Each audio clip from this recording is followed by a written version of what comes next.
Most unconventional interview you ever recorded. Yeah, it's perfect then. I think he'll have the same mocha latte as well. Mocha latte? Yeah. Thank you. Yeah.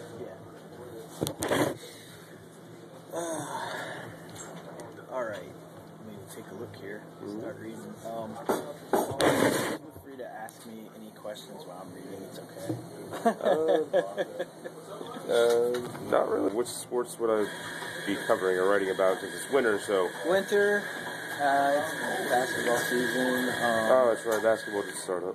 Yeah, it'll be. I'm trying to think. And plus, I mean, there's a lot of other stuff that Yeah. Generally, what I do is it's just the basic as far as the internship goes.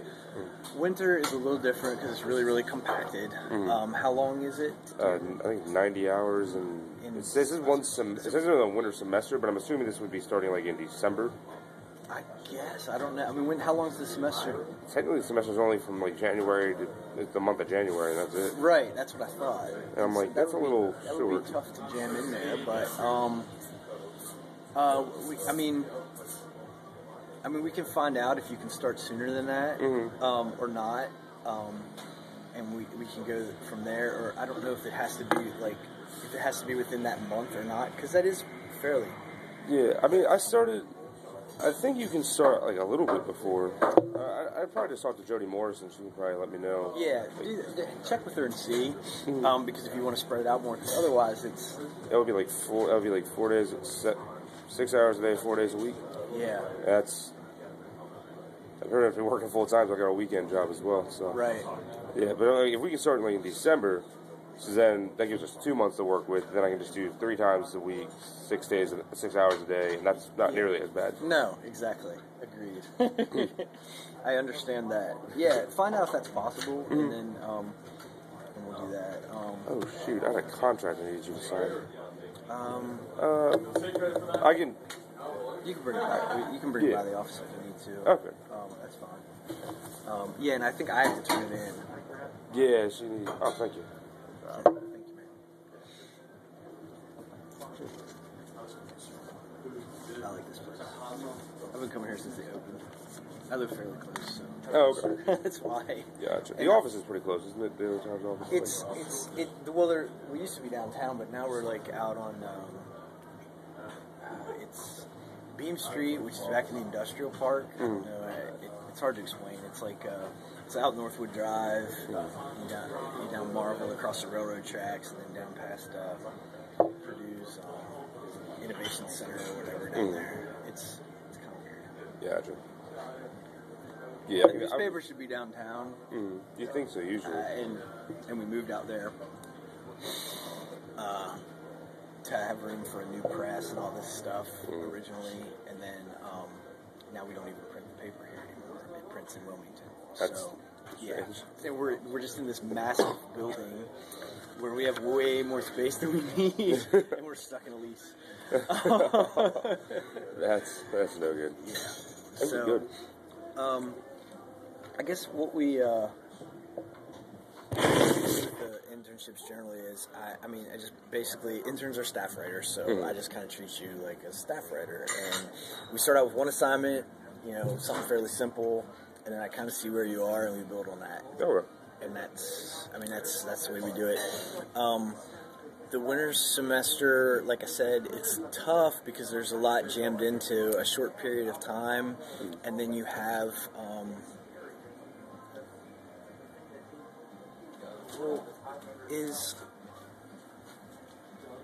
when does this semester end right now? I think it ends December 13th, December 14th, around then. So I think that's finals week. And the other one doesn't start till after the first of the year? Yeah. Because of the holidays. Yeah, the whole long break off. Right. So, if you're allowed to start earlier, that is fine with me. I'm okay with that. Okay. I don't know because I've never had anybody ask, and I haven't had like a winter semester intern in a while. But I've been, on Jody to about giving me whoever is interested because I can use the help. So yeah, I mean, she did send me a few people for winter, and I'm fine with that. Yeah, I think you got one of my other friends, Alyssa. Okay. Alyssa Bellatuti. I don't know if you saw her name pop up. Yeah. I think I talked to her next week, I believe. It's either Monday or Wednesday. I think it's Monday morning. And she's winter as well, I believe. Yeah. But yeah, that might complicate things. The shortness and a limited amount of things to cover as far as live sports. But there's always stories to write. There's always things that we can do. I'm sure. I mean, it'll be a variety. It'll be. I had interns, who, like, not this semester right now, but like last semester through the summer, they did things ranging from like preview of a fishing tournament to talking to, like Doug Williams. I mean, it just depends. It just depends on what comes up and what's available and what, and I try to get a variety of things so that you've got a range of clips. Things like, because, it needs to benefit you. Things like just straight stories, features, event coverage, stuff like that. So that you've got a range. Yeah, that'd be great. The event coverage, because of our tight deadlines, there's a chance sometimes things might just be for the web rather than print product, because we go so early. It's very unusual. We're pretty much done with the print product about 9, which is very strange for a newspaper.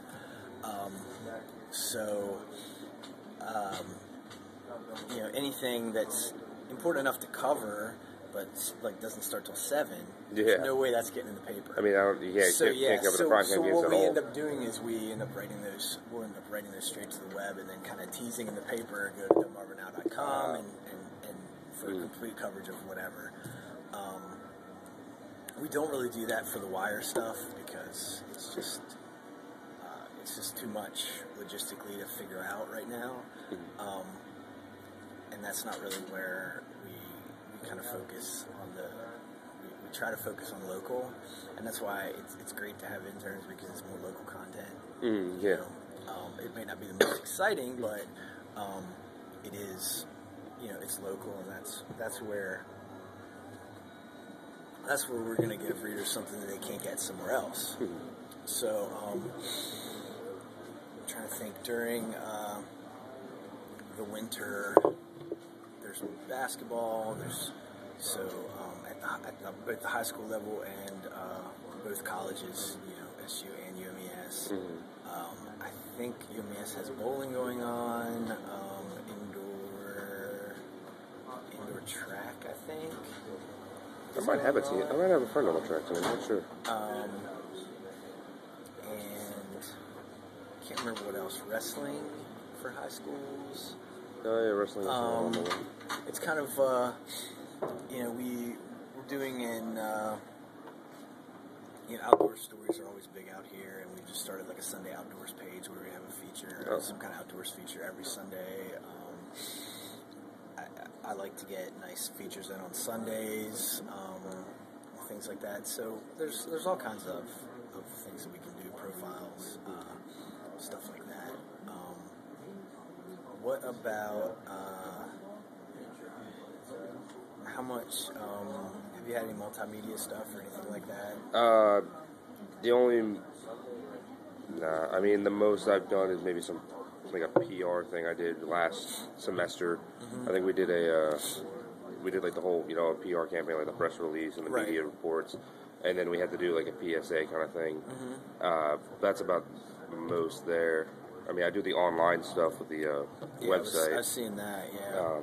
But multimedia, about the most I have is just a project we did last semester, and just some interview recordings, but that's about it. Nothing too major. I mean, I'm sure it wouldn't be much of an issue. I'm sure I can grab it pretty easily. No, it's not. Yeah, it's not. What is clevernoob.com?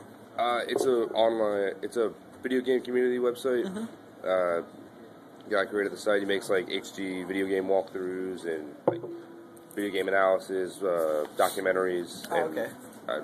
He has a community, a website. You know, I'm the not the PR guy, the social media guy. Neat. So I do a lot of work: Facebook, Twitter, Reddit, all the social media websites. I manage those accounts. That's cool. Yeah, I started out as a fan, and he needed help, so I helped him out. Nice. Yeah. That's cool. Yeah. Let's see.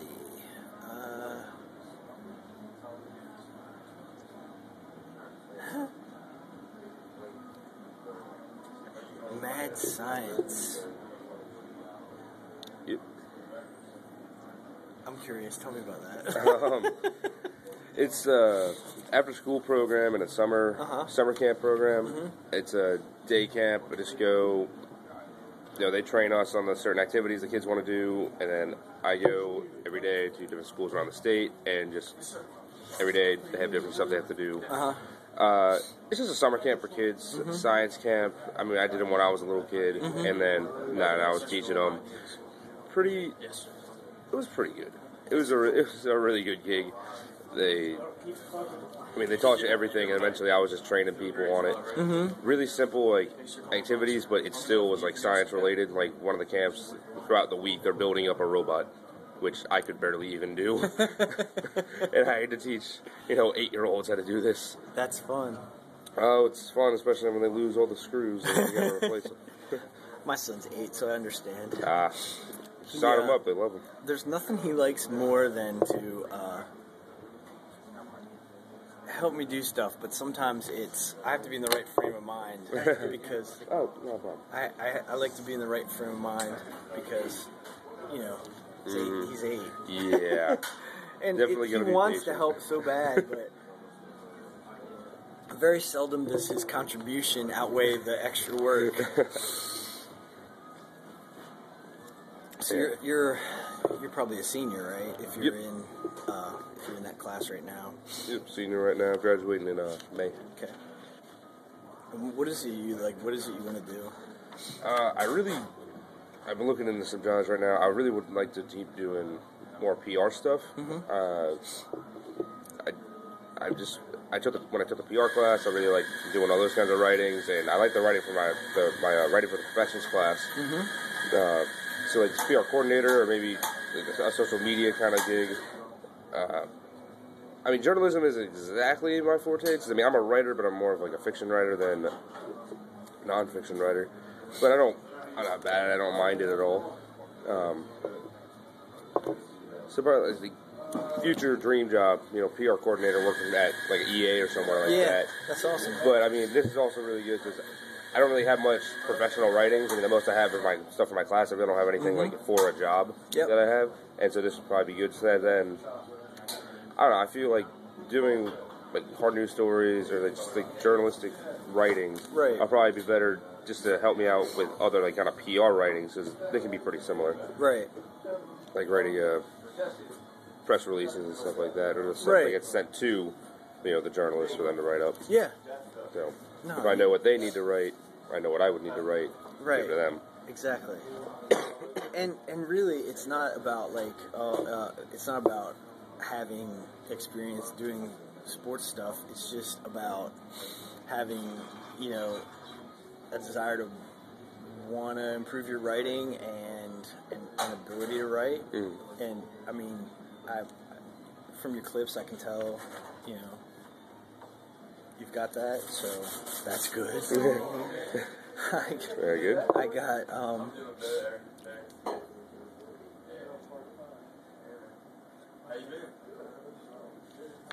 your basic story stuff, and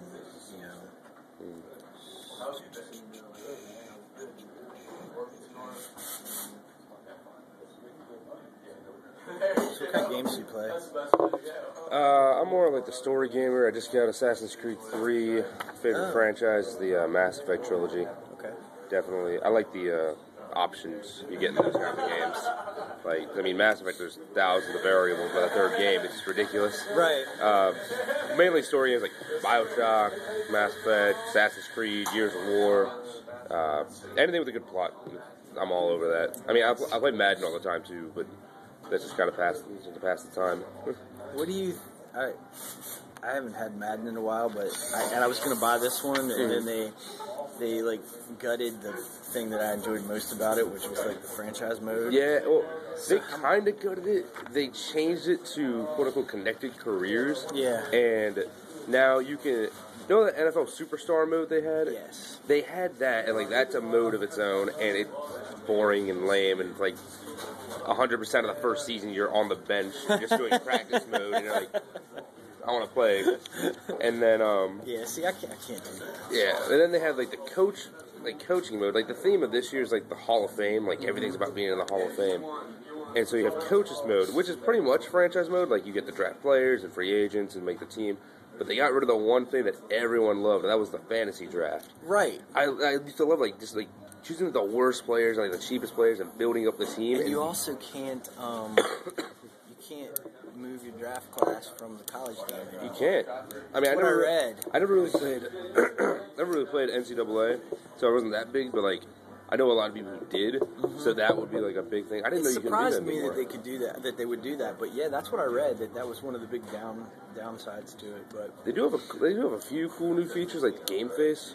Like I did that. I used when I had Xbox Live. I went online, did the Game Face thing, and it was pretty spot on. What was that? Like you can now instead it's all about you being in the Hall of Fame. So you can use Xbox Live, go onto their website, and take a picture of your face. And they scan you. And it scans your face in, and like you take a face shot and a side shot, and then match everything up. And it's like I never really played much on those modes where it was like the career mode for the one and I didn't grow up putting myself in the game. I always just wanted to control the other people. Yeah, and like I'm so anal about. That's what I loved about the franchise mode, like completely control your roster all down to the last, like your third string running back kind of thing. Yeah, see, they have it kind of. What I used to love about Madden when I was younger is before, like, on the depth charts, it used to be you could put anyone anywhere, and then it became you could only put some players somewhere, and then you could still edit and put anyone anywhere. So like you can make Michael Vick a punter if you wanted to, and I used to love that. Now it's like. If you go to edit your player, you can only edit them to certain positions. Like, you can make your left outside linebacker a right outside linebacker, but you can't make your middle linebacker anything else. Yeah. And I'm like, no, I want to make this guy this, and I want to make my defensive end this, and it's like limiting you on what you should do. Yeah. Really got frustrating for a bit, but it's still pretty fun. I still remember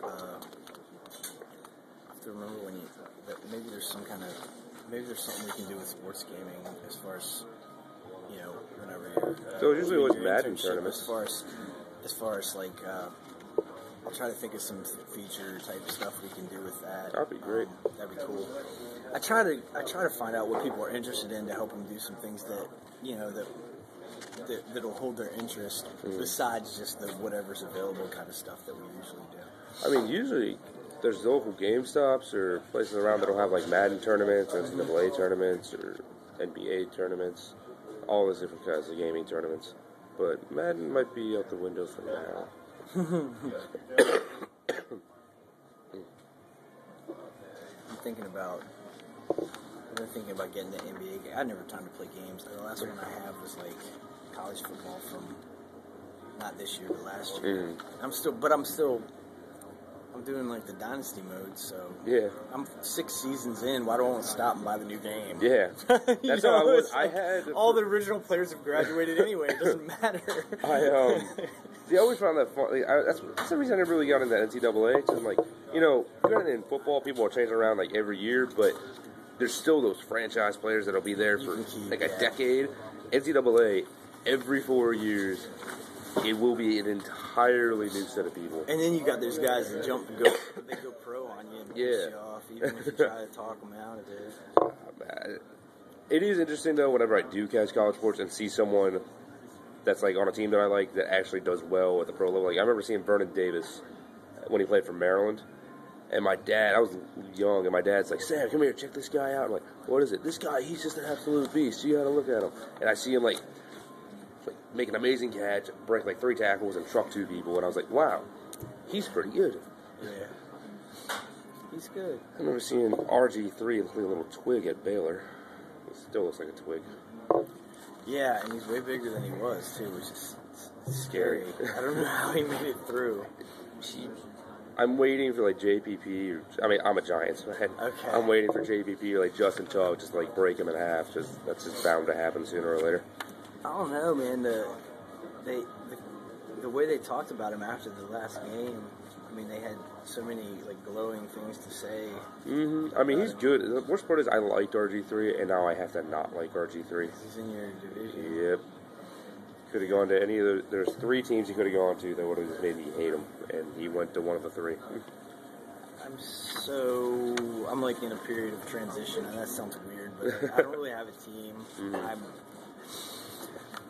I'm pretty much my whole life I like 2 teams. I like the Bears growing up because it was like the early Bears with like Peyton and Jim McMahon. Oh man, Golden Age. And I love those guys. And then the whole team kind of disappeared, and I became a Raider fan because of Bo Jackson, and I've been a Raider fan ever since. And this year I just kind of threw in the towel. I've given up. Yeah, they are the Raiders. So. They're the Raiders, and I thought when Al Davis died it would improve, but it didn't. And then the other thing that I've realized is it's really hard to root for a team that's on the other coast. Yeah. It's not easy. I don't buy NFL tickets, so I get to see them once a year.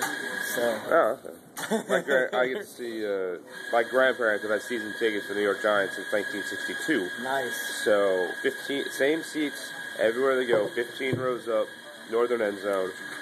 I'm actually going to a Packers game, prime time, on November 25th.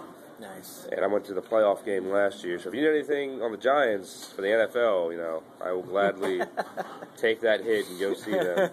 And take a media pass and go interview them. Right? Yeah. I remember watching Victor Cruz his rookie year, that one preseason game when he was like huge, and I was like, that guy's gonna be awesome. That year, nothing. I still have faith. Like, he's gonna do good. I guarantee it. Watch. Goes off. Sometimes it just takes a while. It does. I mean, he was injured that year, so it's a matter of time. I wanted the Raiders to do good. I got nothing against the Raiders. Hoping Carson Palmer could have turned stuff around. I'm trying to talk myself into being a Ravens fan because they're close, but it hasn't worked yet. No, you seem like a nice person. I listen to sports talk radio like all the time back home. I listen to like 105.7. I'm from like Howard County, Baltimore area. Listen to 105.7 all the time, and I can't stand the Ravens fans on there because they're so bipolar. Ravens win, they're incredible. Joe Flacco's amazing. He's a top 5 quarterback. He should be the greatest thing ever. You can't say the people that call it talk radio in New York are any different. They're the same. It's the talk radio people that are the problem. That's why. Things I like the announcers here, but the people just drive me insano. Yeah, I can't listen to that. Joe Flacco's amazing. They lose. I can't listen to that, and I can't listen to arguing about sports on ESPN in the afternoon either with Skip Bayless. I hate Skip Bayless. I don't know how. I am a better sports analyst than Skip Bayless. He is the one who said the Patriots were going to run the ball 40-plus times in the Super Bowl. No, they didn't even run it 10. I'm not sure who's. I don't know who's worse, whether him or Stephen A. Smith is worse, because Stephen A. Smith, the black guy with the suit and the... He knows a lot about sports. He does. But I don't like his TV persona. Mm-hmm. And I say persona because I sat with him at Duke one day. Really? I don't know why he was there. He was working for the Philadelphia Inquirer at the time, so I don't. Maybe it could have been Temple, but he was there and he sat right beside me on press row, and it was great. He had a lot of basketball knowledge. We talked the whole game, but he was not like he is on TV. Really? Not at all. No, he plays all that up. Which I guess a lot of those guys do. Yeah, I don't think... Because Vitale's the same way. When the cameras are off, Vitale is... My dad actually met Dick Vitale. My dad, we were down in Sarasota for grandparents' 50th anniversary, and my dad, he saw Dick Vitale twice in the same day. He got his autograph once, on the golf course. And then, you know, he goes and picks us, like, me and my mom and sister up. We're like, all right, let's get some coffee and we'll get it going. Go to Starbucks. There's Vital once again. That's just funny. chilling there. I was like, He likes his coffee. he does. I used to run it across all those guys because I used to work down North Carolina. I covered Duke and Carolina. And Where'd you live in NC State? Wilson. It's this shitty little town on I-95. Is it near Charlotte or? No, it's the other end of this eastern North Carolina. It's like 45 minutes from Raleigh to the east. Okay. And it's like a half hour to the west of like Greenville, where East Carolina is, ECU. Gotcha.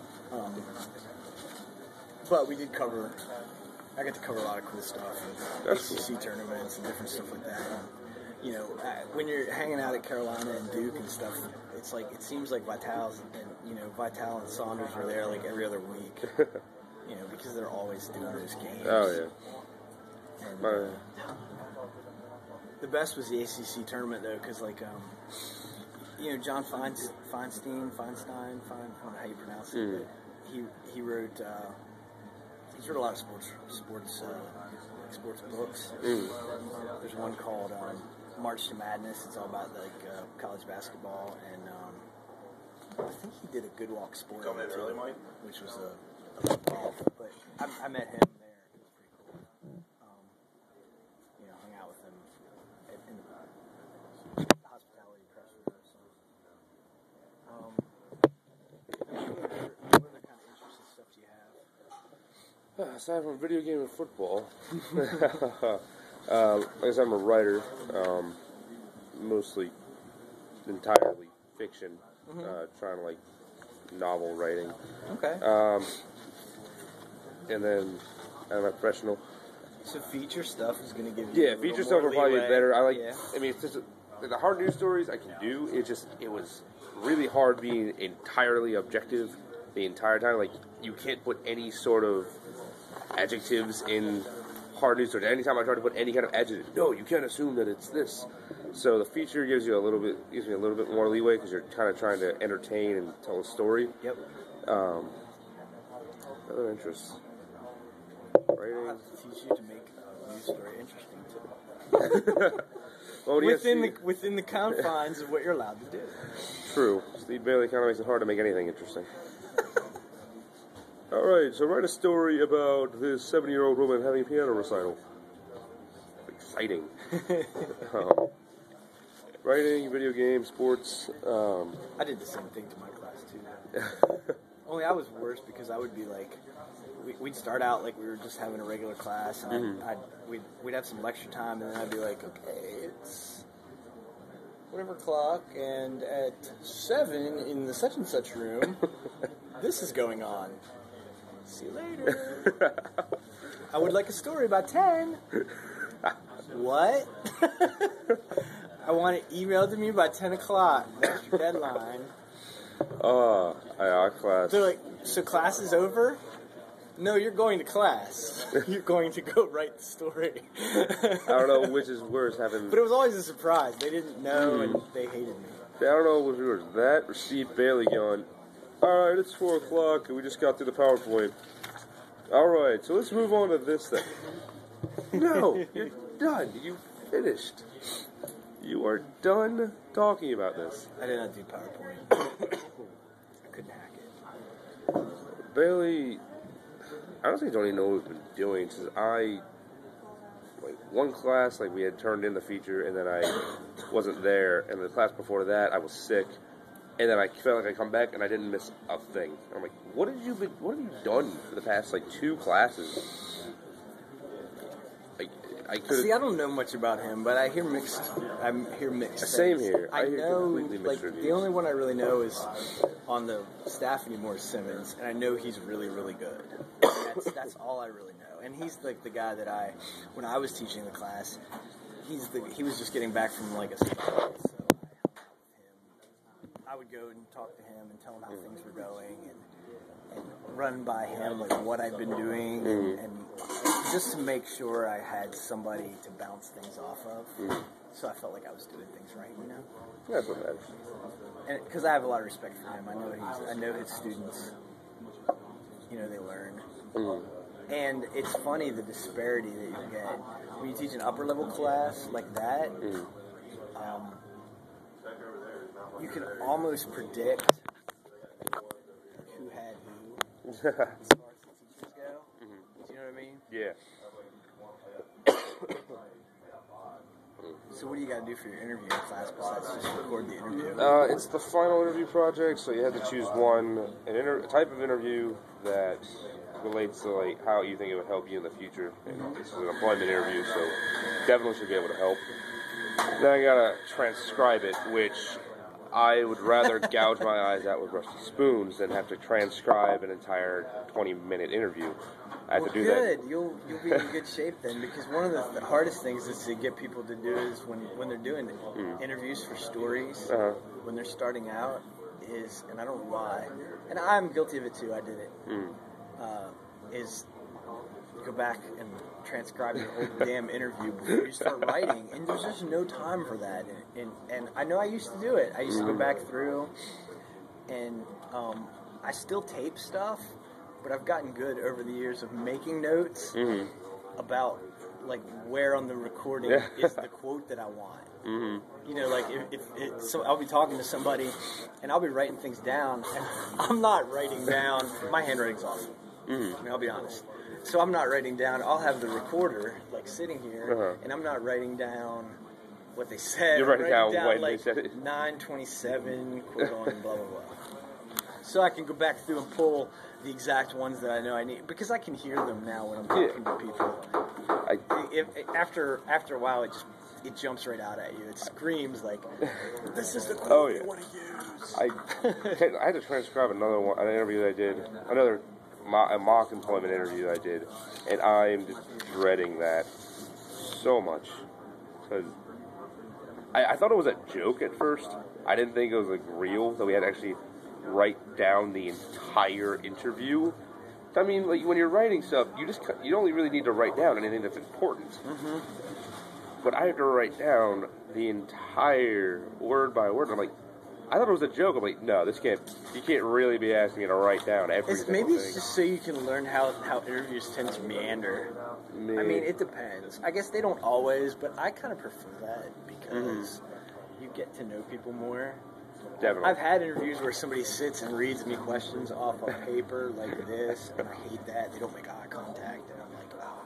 That's horrible. But, yeah, I mean, it's... I guess, yeah, so I'm going to have to sign your paperwork and turn it in, which I think, obviously I think it's fine. I think we can go forward with this. But I'll have to sign it and turn it in, so we'll have to hook up on that, and we'll also have to figure out how many hours you're going to need to do. Is that going to be? Are you going to have classes during that semester too? I have an online class. I take an online class every winter. So that's more. I mean, I really won't. I mean, makes you more flexible. Oh as far as when you're available. Okay. Definitely. She'll require that you write down hours. And I kind of tell people this.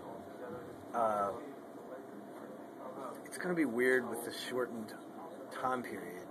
But what I usually do is, I don't like mark down he was here to this day. We schedule them to begin with, and then you kind of keep track of your hours more. Gotcha. If you can give me a heads up as you get close to running out, that's good, because I had a guy over the summer who just came in and was like, "Oh, today's my last day." What? Okay. And he never finished the story he was working on either. That was the weird part. I'm like, I emailed him a week later. I'm like, what happened to the... Oh, yeah, I'm not going to get to that. Okay. That's good. Well, hopefully if I do a good enough job, I can stay with you for spring semester, and then technically I have an internship and then more to write down for the resume. I mean, if that works out for everyone. Yeah. I mean, do you need to register in advance for that spring semester, though? No, internship-wise? I technically can't have an internship run by the school because I don't meet the minimum GPA requirements. Oh. I have a seminar I'm taking, but she said I can find my own if... Yeah. Like, I didn't know there was a GPA requirement for the interview. Like, this is the prerequisite for the internship, but I couldn't even apply for it. I didn't have, like, I needed a 3.0 in my major classes, but my GPA from Howard Community College didn't actually transfer, so all I have is the credits here. Like, I need that 3.0, I think I have like a 2.79 or 2.8. So apparently, I can't technically get an internship like for credit as a class, but I can still get an internship of my own. Okay. Yeah. The only issue, if things work out well, I might be able to use you as like a stringer, but without the class credit thing, we can't, usually the internships are just for class credit, and if without that, it's like if we're not paying, you know what I mean? Yeah. Like, if we're not paying you, it's like gets into a whole bunch of legal stuff. But really? I do work. I do. If people do well, then I always can use you as a stringer and pay you by the story kind of thing. Oh, you know what I mean? So that you can still get more experience, more clips. But I do have to give you some. So that's also good. That works out well. So that might be an option. I'll have 2 interns in the spring, or practicums or whatever. I think the practicums. So I think they're only 9 Pretty much the same thing. Yeah, it is. Short It's just and an hours. Yeah, it's an hours thing. There was one. Somebody was taking I just talked to somebody. I kind of do. Excuse me. I'm used to dealing with Jody and with the school and everything, so I kind of coordinate with her with all of our interns, so even though I'm doing sports, I just talked to somebody the other day about a copy editor internship, and I hooked her up with the head of the copy desk and stuff. So I talked to her about that, and she's doing 6 credit hour internship. It's like 270 hours. Wow. Which is good for us. Yeah. But I mean, wow. That's a lot. Yeah. It's good help for the paper, but it's a lot of work for her. Yeah. So what we'll have to do is we'll have to figure out if you're allowed to start your hours early, because that will help us do your schedule. She'll require a schedule, and the main reason for that is so we both sign off on it so that she sees that you're making a commitment. Yeah. We can always change it later, and especially with you being having a pretty open schedule or whatever, class-wise. Yeah, I mean, I live at the new Seagull Square, so I got the 12-month lease, and I don't take the online class, so that's pretty flexible. And I'm actually staying home this time so I can do this. So they already don't expect me back home for the 2 months, so right. I have all the time in the world. I mean, if you find a part-time job or anything, we can work around that, whatever. Yeah, I just can't work weekends. I mean, I don't think that should be too much of an issue, but the weekdays, all free. Okay, all right, cool. That's no problem. And then, because what I'll do is we'll schedule something, and then if we can change it from there. If something comes outside of scheduled hours or whatever, it's an opportunity to, sometimes if you're not stuck in your scheduled hours, it gives you more opportunity to do things that might be more interesting. Yeah. Because otherwise, it's like you kind of have to kind of stick to what we can do within that small amount of time. Yeah. So, I tell everybody this: we can be flexible with the time, and obviously you count that as time towards your internship. You can work more than your 90 hours if you want to. You don't have to. You don't have to feel like you need to do that to impress me. You also, if something's outside of your scheduled hours, and I ask you to do it, if you can't, it's okay. You don't need to. You know what I mean? Like, it's okay to say, well, no, I'm not really available Friday or whatever. It's fine. But it's just I'm giving you the chance to do it if you want to. Yeah. So, I'm trying to think what else.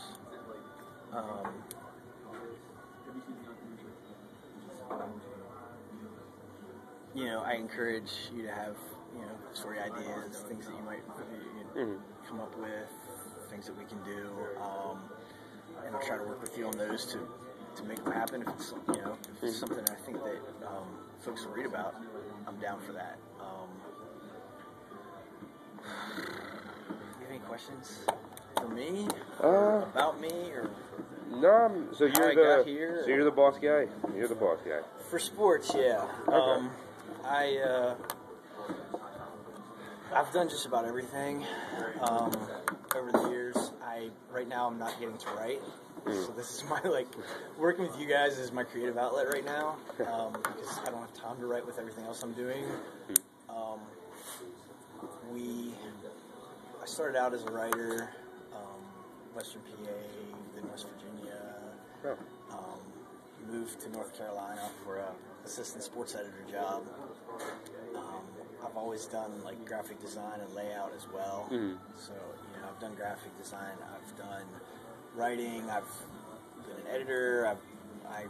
While I was down in North Carolina, the guy that was running the sports department basically had a breakdown and just stopped working. So I kind of ran things there, and then when he came back, he still wasn't working, and then he helped with a redesign. I was basically a sports editor there for a very long time. Nice.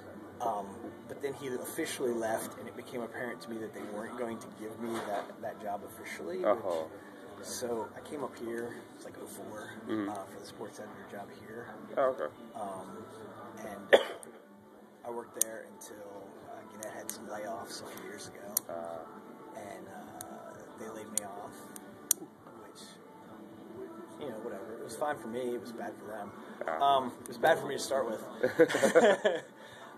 But I got good experience. That was when Jody had been suggesting that I teach some classes at SU for a long time because of working with the interns and stuff. So that gave me an opportunity to do that. I worked communications and PR over at Purdue. Oh, okay. And did all kinds of cool stuff there. Everything from press releases and working with the media to writing news-style stories for our internal website, like a company intranet. Oh, nice. And I mean, you don't think there's not many people reading them, but there was a company that employs 18,000 people. So there's gotta be. Yeah, there's people reading. So it's a small newspaper. Very nice. But then I also did things like we did a few years ago the Shorebirds, not this past summer, but the summer before, they hosted the All-Star game for their league. They're single A, right? Yeah, the South Atlantic League All-Star game. And so I worked with them on a sponsorship, and we sponsored the All-Star game at Purdue. But we used it to raise awareness for hunger on the shore, and we worked with we sponsored it on behalf of the food banks in Delaware, Virginia, and Maryland, and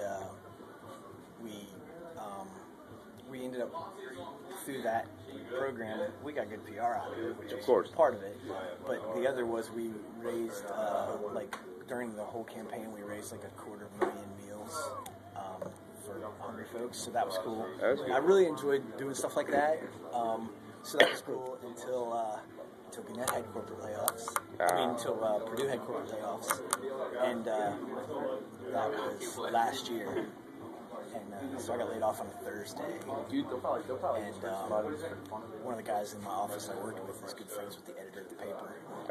He happened to have lunch with him the next day, and he was lamenting how much trouble they were having with sports, and I really need to get somebody back in there, and basically something had been going on since they let me go. He's like, well, I have a suggestion. So Monday my phone rang, and they asked me to come back to the paper, so it worked out well. It was good I didn't burn any bridges. Never burn any bridges. We'll keep that in mind.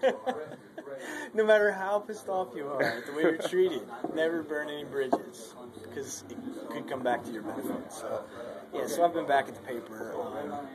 Problem was I came back, it was more design oriented and organizational and editing wise. I mean, I'm still in charge of the content for the sports department. I'm doing all the editing and helping people with their stories. It's just that because of the other stuff I'm doing, I don't have time to actually write myself, which drives me crazy. But I'm still hopeful that I'll be able to do that soon. There was we made a procedural sort of a change in the way things are done in August, which was supposed to free me up to focus on content and to write myself. It didn't happen. Yay, bureaucracy. Yes. Yes, we went from laying out the paper ourselves here, like physically on Quark, which is a design program, to now I'm still figuring out, I'm basically entering everything into a database, and as we approach like 4 o'clock, I have a budget and a list of here's all the things that are going on B1, here's what's going on B2, here's what's going on B3. I want this to be the main story. I'm putting the art with the packages and everything. And then some guy in New Jersey takes everything and throws it on the page. New Jersey? Yes. Asbury Park. He throws it on the page, and then I have to go through and like read all the headlines and do all that stuff. So it took the creative aspect away from you. Yeah. It was a Gannett move to consolidate resources more. So like the Asbury Park Design Center is laying out papers all over the East Coast. They're owned by Gannett. It was supposed to save, to eliminate some jobs, consolidating resources, because they're always looking to save money.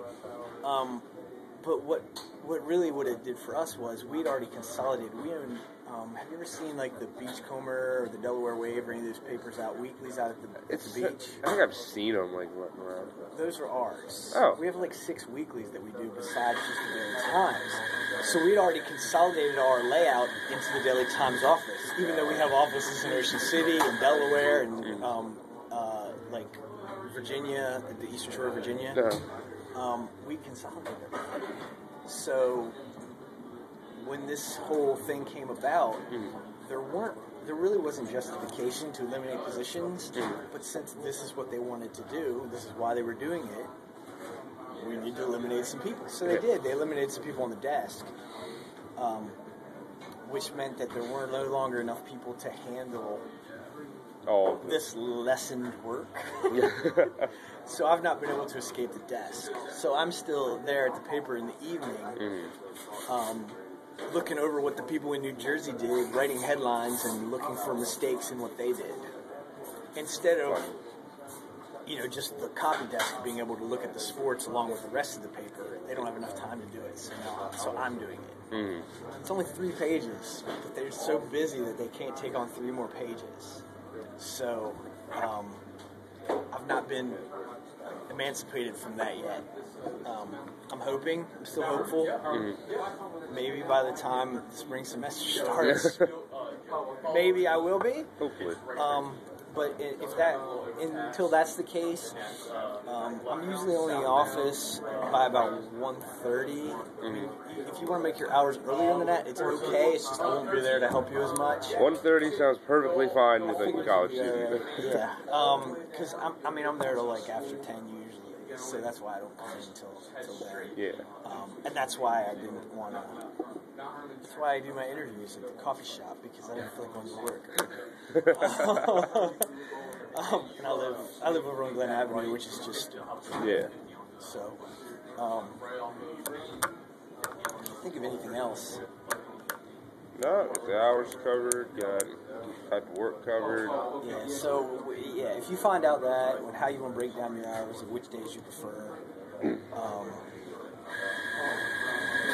I've got nobody else scheduled so far, so you're not going to be conflicting with anybody yet. I have a couple more interviews next week. I could have as many as you said, Alyssa, I think she was doing editing or something. She was doing. I don't think she was doing content.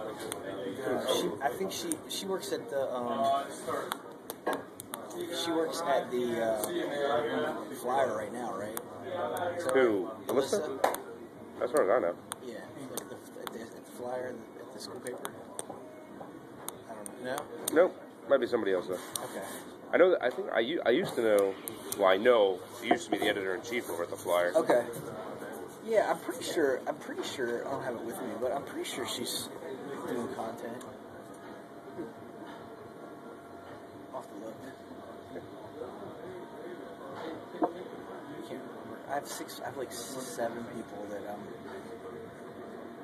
and you're only the second person I've talked to. Maybe it was a winter semester. January 2nd through the 23rd. Yeah, that's not very long, is it? No. That would be, yeah, I'd have to do 6 hours a day, 4 days a week. Yep. And I mean, at that point, it really wouldn't matter what days I was working. So I pretty much working the whole week. Yeah, pretty much. Yeah. So I'm okay with you starting earlier if you're allowed. Yeah, I mean, if not, we'll make it work. Whatever. Yes, I mean, I don't mind starting like right after finals week. Just go straight into it because I'm gonna be here anyways. Right. I mean, and my family's Jewish, so I can work through the Christmas break. It's not a problem with me. Yeah, that's cool.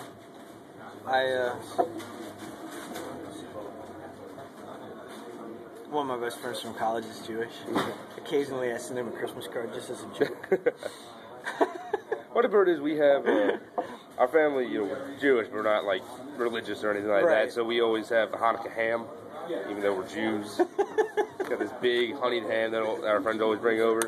That's funny. I like that. Nothing says Jewish more than pork. Exactly, especially around the holidays. Oh yeah. Always a good decision. That's good. Yeah, my buddy's he's from Philly. He was a broadcasting major. He does sports broadcasting for a college down in Louisiana, and usually in the summers he does like minor league baseball. So. Nice. I don't see him much because he's away from here, but yeah.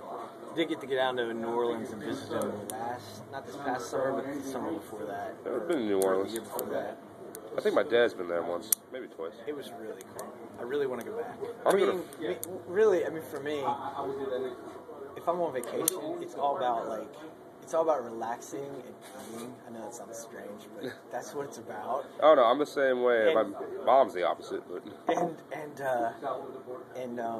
New Orleans is perfect because you can just walk around wherever you want. All the food is good, no matter where you go, and you can just carry your drink out of one place and walk down the street with it if you want to look for someplace else to go. That sounds fun. Doesn't have to be Mardi Gras. No, just anytime. There's no open container or anything. So it's just like, we went, it was like 2 weeks after Mardi Gras, I think. Or a week, it was 2 weeks after, I think. So we missed the craziness, but it was still a good time of year because it wasn't like super hot down there. I think it wasn't too bad. We did have like one cold, rainy day, and I didn't take a jacket. I had to. Actually, I bought this hat. Oh. Because it was cold, and a sweatshirt. But yeah, it was cool. So it's like be out till 2 o'clock and in the morning, just bar hopping and listening to really cool music. Sounds fun. It was really cool. I highly recommend it. I got some friends down in New Orleans I actually met from the Clever New website. Nice. And she's hot. But I want to go down there. It seems like a lot of fun. Like, not even during Mardi Gras, it just seems like it's fun. Yeah, no, it's just a great city. I mean, we went to, I won the trip, so that's kind of why I went. I held on to it for a little while because it came around time of my layoff, and that kind of, we couldn't really figure out how to go and afford to, because we knew there was going to be some cost for us. And then when I got hired at Purdue, we ended up figuring out how to schedule it, and I even talked to them. They extended the deadline for it for me a little bit, the company that I wanted. It was, like Coke Rewards. Oh, yeah. It was that, but it was through ESPN Zone, so I'm always entering the Coke Rewards. My mom does the same thing. She gets like all her like girly magazines in there. Well, that's funny. My friends like save theirs too. Yeah. And like bring them to me. For the longest time, my mom didn't know it. Like I did it for a while when I was younger, like doing it in high school. My mom was like, "Oh, what are you doing? Oh, Coke Rewards." And like my mom buys like 3, 4, like 12 packs of Cokes and just like stores them and then just uses them. So she would just buy like 2 things of Coke, go through them. Like I drink one, my sister drinks another. And we go through them, and then she just keep collecting them, and she was stealing them all the 2 liters, keep the cabs, and she just had like a bag full of all these things, go online, and type them all in. Yeah, and they took, like, I guess ESPN Zone in Baltimore, they had the drink cups. I missed that. So they had the Coke Rewards on the drink cups, like a pull-off thing, like you could save them. And they had, my friends brought me theirs when they went there, along with the other, he brought them with his caps to me or whatever. And when I was entering them online, a little box popped up, and it was a contest having to do with the ESPN Zone ones. And it said, "Would you like to enter the contest? This code is from ESPN Zone." Blah blah blah. I'm like, okay, whatever. Just if it wasn't too much work, and you didn't really have to do anything because they already had all your information. So I'm like, yeah, forget about it. And I didn't think about it until I get this email saying I'd won a trip from ESPN and whatever, and I'm like, no, it's a scam. Yeah. It's a scam. And I started reading. There's an awful lot of information, and I can't find anything that looks fake. And I'm looking, and I print out this big thing of the rules, and so I'm realizing, I'm like, wait, this is the thing I entered. And the contest was, the prize was supposed to be to, you got free airfare, a couple nights hotel stay, and whatever, to see to see your favorite baseball team in any city, okay? There was no restrictions on where you could go. Right. So we just had this voucher came in the mail for free airfare. And the first thing we were going to do is there was a big music festival in San Francisco, and we were going to go to that. And then my layoff came, and so we didn't go. And then it was like, whenever it came around when he could go again, where can we go? Like, what do you want to? Where would be a fun city to go to? And we decided we came down to like, we thought about Toronto for a while, and then we realized like, with the changes, you had to get a passport, and we didn't have it. Oh, yeah. And so we're like, New Orleans, let's go to New Orleans. So that's what we did. We used the airfare vouchers and the hotel vouchers to go to New Orleans, even though there's no baseball team. I would have gone to Vegas. I went to Vegas in the spring. My wife hates Vegas. I loved Vegas. Ever since when I was a little kid and Ocean's 11 came out with George Clooney and Brad Pitt, I saw that movie. I loved it. I love poker, blackjack. I was like, I want to go. Like, I want to go to the Bellagio. I want to be, Danny Ocean. I want to go there. I loved it. Went to Vegas. It was a blast. My dad took me for my 21st birthday, and best part is I was so mad because it was just me and him. And I mean that was fun, but can't enjoy Vegas nightlife on your own. You kind of want some friends. And the worst part is they had a Tuesday night college night for $10. Or it was like $10, $5 for the college ID. All you can drink. That's crazy. I was like, $5, all you can drink. That is a college kid's dream. Yeah. And they had like bull riding and all of the dealers. They had this place in Planet Hollywood. You been to Planet Hollywood? No, but I mean I know what it's like. I went there and saw The Amazing Jonathan do his show. Nice. He's funny. I like and it. There's a place in Planet Hollywood, one of their card sections called the Pleasure Pit, and just everyone's dressed up like Playboy bunnies, and they're dealing you cards. I'm like, I love Vegas. Vegas is fun. My wife went a couple times. Actually, I think it's once she went, maybe twice. It was when it was business. It was for like a seminar thing that she works at the hospital in Berlin. And they went for she went with their boss for some marketing thing. And they went out and did stuff, but she didn't like just the you don't like the plasticness of the town, and yeah. she didn't like the Hispanics fact handing naked women on cards. yeah, she thought that was weird, but she wasn't offended or anything. She didn't like just walking down the street and just like feeling cruddy because there's like stuff blowing all the time, like dust and stuff. Like she didn't like that either. It's almost like a novelty town. I feel like everything like you touch and look at is just a novelty. Like the M&M place and the hotels are just like cheesy novelty, but it's fun. I like it. Well, I mean, it's just a personal preference. Oh yeah. Thing. It just didn't click with her. I actually lost my credit card there. Oh, didn't lose. I put it in an ATM, and it's one of the ones that sucks the card in. And then if you leave it, it just sucks it in. And I was like, go back, like it's at a bank. So I was like, hey, can I just get my card? Sorry, there's like a separate business, and I got lucky. I just took out like $300. So I was like, all right, at least I have some money. Right. While I'm in Vegas. And didn't lose all of it. So that's all that matters. That's true. It's kind of like it protected you from spending all your money, too. Mm-hmm. I know. It worked out well for everyone. I mean, I can't think of anything else. Seems good. Personal note, how's my resume look? Because I'm trying to send that into EA right now. Okay. For an entry-level PR job they're going to have. And hopefully, like, after I graduate, I can try and get that. I'm going to the career center I think next week. To have them check it over. They already checked it over once, but they're going to check it over again. Yeah, no, it's a good idea. And then, I mean, once I do this, I can add that to it, and that'll definitely help. Yeah.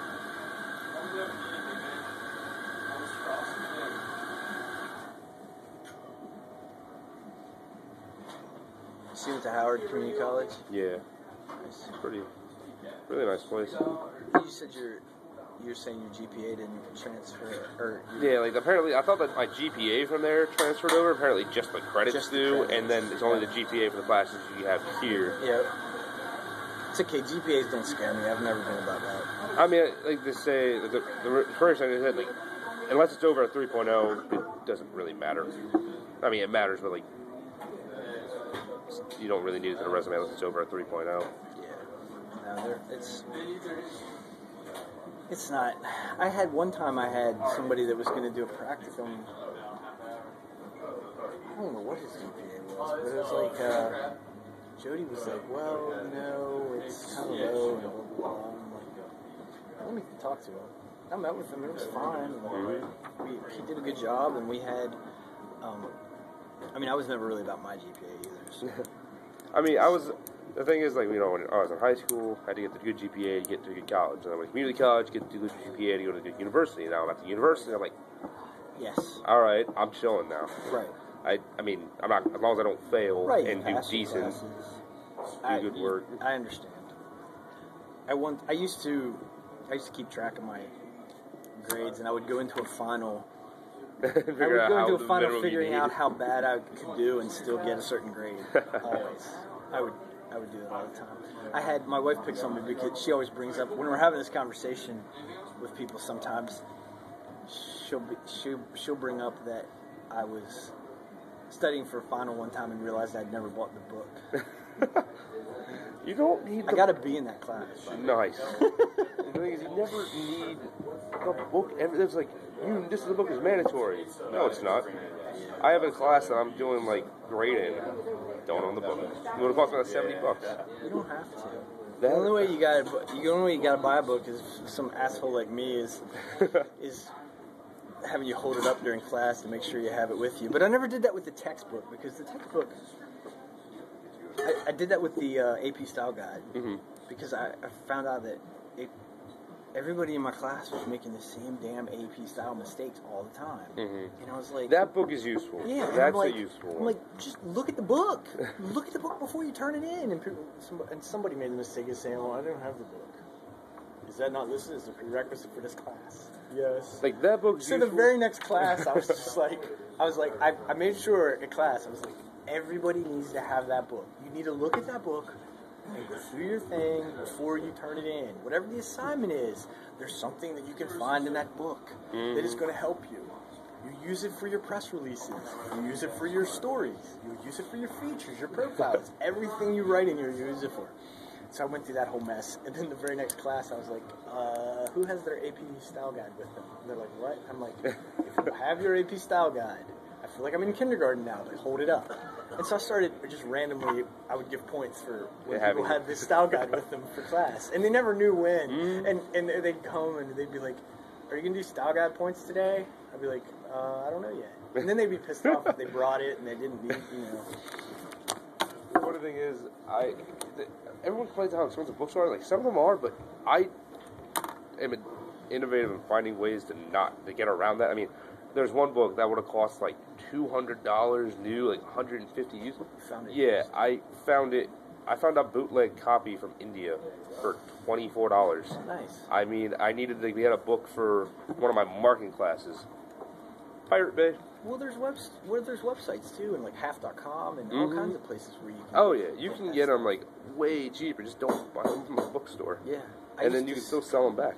Yeah, and I used to sell mine back online rather than selling them to the bookstore because you never got anything for them. No, you never got anything from them. You get half of whatever you paid for. Because the thing about the bookstore is they'll give you very little because there's no guarantee that like the professors the next semester are going to use the same book, and it has to be shipped off somewhere else or whatever. But if you sell it online, then somebody's looking for that specific book somewhere. Yeah, they're gonna want it. Somewhere they're looking for that book. So yeah, that's what he said.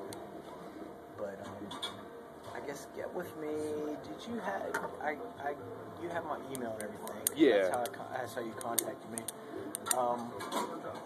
And I'll send you a message with my other contact info and stuff. Mm-hmm. Yeah, and I can drop by the office whenever you're in there, and I can bring you that contract just real quick. Yeah, no, just get your signature. And if you find out from her what you want to do as far as your hours, and then just write everything else, everything that you can fill in, and I just need to sign it and put we'll learn to write better. Or something, I don't know. I write the same thing every time, but as I was filling out the one earlier, because I had another interview before this for spring, and as I was filling hers out, I'm like, I never write anything down by hand or not. This looks horrible. Nobody's gonna be able to read it. I want to type things. I'm the same way. Everyone, I would always be that one guy that would come to class and was like, writing down their notebook. I'm like, we can have laptops, right? No? Oh well. Yeah,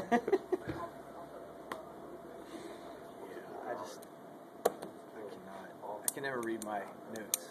I always had that problem in college. I'm a lefty, so it's even worse. Yeah, I'm always a lefty. Her handwriting's better than mine, though. It's everything She's else a woman. that's weird. I've never met a she girl. has trouble pouring things and cutting things. I've never met a woman who doesn't have good handwriting. Yeah, I guess. It's always fancy and legible, and mine's just, I feel like it's a stroke.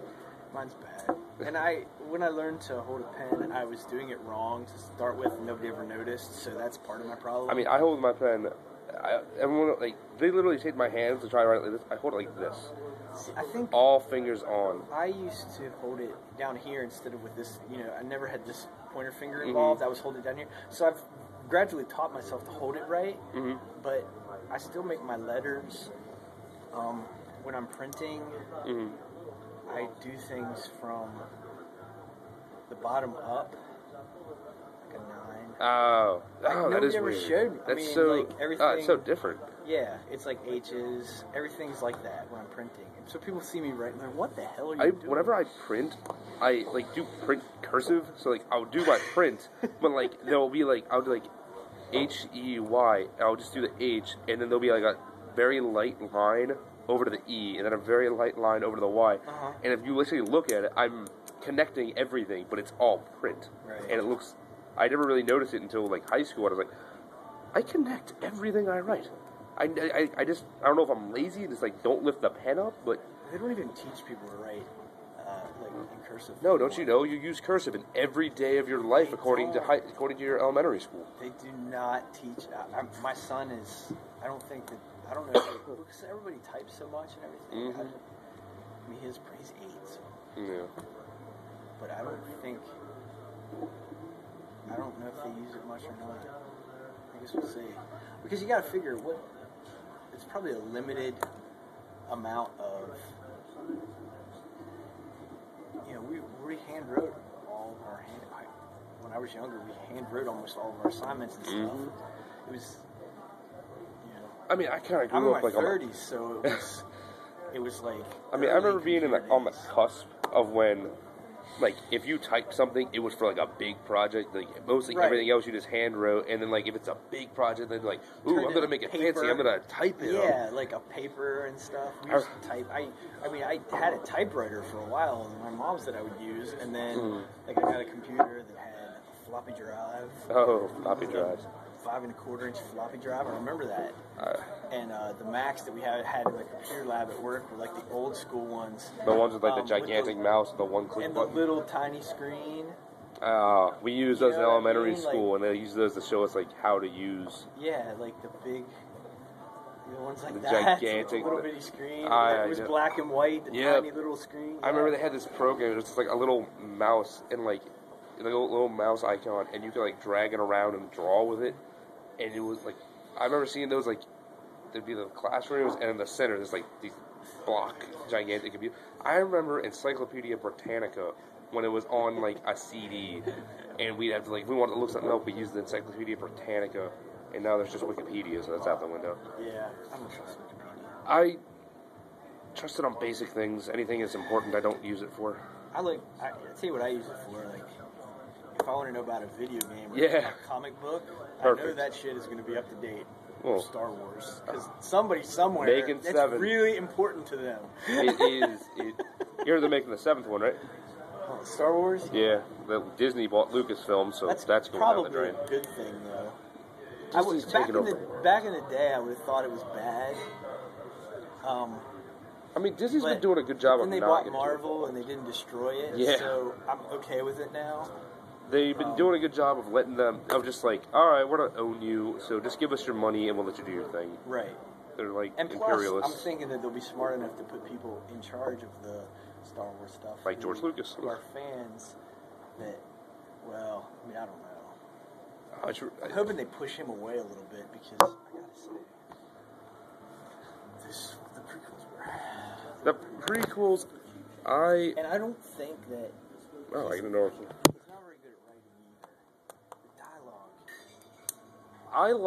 I think, honestly, the only good prequel was 3. Episode 3 was good and had good dialogue, and Anakin wasn't a whiny little bitch, and he... That was 2. 2 and 1... Really 2, bad. He was so whiny. And the dialogue was so bad. Like, dialogue was terrible in 1. The one that I think about is him talking about... talking to what's her name, and going like... And I killed them all, not just the men. Oh, and the children. when he's talking to Padme about killing the sand people. And was that's that, like the... Was that in 3 or 2? I think it's in 2, and that is the example for me about... Yeah, because it's where his mom died, I think. Yeah, that's right, his mom died. And that was the example for me of, this is why George Lucas should never be able to write another script. I only saw 1 when it came out, like in 99, and then when I was little, so I mean, I'm like 8 at that point, and I'm like, oh, okay, but Star Wars is cool. And then me and my friend are like, you know what? We're gonna have 2 nights, and we're just gonna do a marathon Star Wars night, prequels and the regulars. We watched the prequels. We did not realize how much we hated Little Annie until we rewatched it. Like, this was atrocious. This was horrible. There were so many things to hate. Anakin, Jar Jar. It was just bad. 2 got a little bit better because he wasn't a child actor, but he was still whiny. And then 3, I think, was good. The only constant, the worst part about 1 sucking was that Liam Neeson was in it, and Liam Neeson was good. I think what's his name? I think Ewan McGregor did a good job. Ewan McGregor did a great job being Obi-Wan. They did a good job aging him through the 3 movies. Yeah, you're right. They did. And he was awesome in number 3. He was registered badass in number 3. Yeah. And I liked. How are you? I liked what they did with the Yoda character, and I liked... Not in the first one. First one, he's like a weird animatronic puppet. Yeah, well... It was 99. Can't blame him too much. But it was cool. I mean... And they'll make a lot of money off of it, just like they are with Marvel right now. Oh my god, with the Avengers and... But I like them kind of being in charge, because I think now that there's some way that they can buy back the rights to the Spider-Man and the X-Men, essentially. Because those are the only ones that Marvel doesn't own right now. Really? Yeah, Sony. You'll notice Sony makes the Spider-Man movies, and that's why they keep rebooting it, or that's why they just rebooted it, because the part of the contract is that they need to come out with a new movie every so many years. Really? To maintain the rights. Otherwise, it reverts back to Marvel. So Sony originally purchased those to do that. You know, the ones with what's his name, the 3 that they did. With Tobey Maguire. With Tobey Maguire, and then they were about to go past their time limit. That's why they rebooted with the other actor. And then the X-Men, the same way. Fox owns the X-Men. And they're making. That's why. That's another reason. That's why they made the reboot. That's why they rebooted with First Class, and the other. That's also why. none of the quote X-Men characters can appear in any of the other Marvel stuff because they're owned by Fox. That's the worst part. So Wolverine would have been like, perfect for the Avengers. You're not going to have Wolverine like cruise into the Avengers. You're not going to see anybody that falls under that whole like X-Men. The worst part is, Spider-Man and Wolverine would have been like great Avenger characters. I was hoping to see at least, like, maybe not Spider-Man just because I don't really like Peter Parker that much, but seeing, like, you know, Logan go and just cruise in New York and just be like, okay, I'm going to take things from me. Like, that would have been cool to see in the second one. I'm very different. I'm kind of disappointed with, I've always been like a comic book guy. And obviously you are too. But, I've just, I hated the Wolverine movie that they made. That was terrible. Ryan Reynolds. Like, the worst part is I like Ryan Reynolds, and he was like... I thought he did a good job in it, but what they didn't do a good job with was, I don't know what they did. I mean, that whole second half is god-awful, and making Deadpool have... like, weird... Cyclops' just being like power. A mutant thing. Like, Deadpool's supposed to be like putting a chatty... things in his arm. I mean, it was just... So, but they said that if they do go forward with the Deadpool movie, they're just going to pretend that didn't happen. Because Ryan Reynolds says he wants to play Deadpool. He would be a good Deadpool. He's that kind of like cocky jerk comedian. The whole first part of that movie, before he changes, he's doing a good job. He's Wade Wilson, but I just didn't like the ending with Wolverine. Like, he shoots him in the head with the adamantium bullet. Like, okay, that should kill him. Is he dead? No. He just loses his memories. What? That doesn't make any sense. That doesn't follow at all. I don't know. There's the one comic where he basically regenerates from a cell, so I guess... True. I guess it's possible. I gotta stop this.